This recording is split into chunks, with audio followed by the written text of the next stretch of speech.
नमस्कार दोस्तों, आज हम इस वीडियो में आंवला नवमी या अक्षय नवमी की पूजा कथा लेकर आए हैं। चलिए आइए कथा की तरफ चलते हैं। एक व्यापारी और उसकी पत्नी जो काशी में रहते थे, उनकी कोई संतान नहीं थी। इसी कारण व्यापारी की पत्नी हमेशा दुखी सी रहती थी और उसका स्वभाव भी चिड़चिड़ा हो गया था।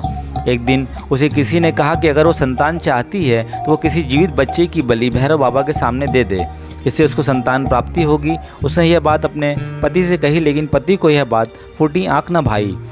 पर व्यापारी की पत्नी को संतान प्राप्ति की चाह ने इस तरह से बांध दिया था कि उसने अच्छे बुरे की समझ को त्याग दिया और एक दिन एक बच्चे की बलि भैरव बाबा के सामने दे दी, जिसके परिणाम स्वरूप उसे कई रोग हो गए। अपनी पत्नी की यह हालत देख व्यापारी बहुत दुखी था।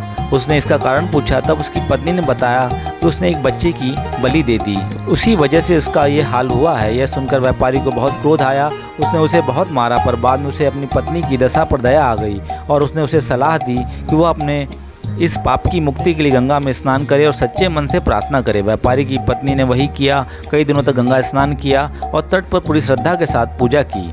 इससे प्रसन्न होकर माता गंगा ने एक बूढ़ी औरत के रूप में व्यापारी की पत्नी को दर्शन दिए और कहा उसके शरीर के सारे विकार दूर करने के लिए कार्तिक मास शुक्ल पक्ष की नवमी के दिन आंवला नवमी या अक्षय नवमी का व्रत करेगी तो उसके शरीर के सारे कष्ट दूर हो जाएंगे एवं पुत्र रत्न की भी प्राप्ति होगी। अगर आपको हमारी ये कहानी अच्छी लगी हो तो कमेंट्स बॉक्स में जाकर जय माता दी लिखना ना भूलें। जय माता दी।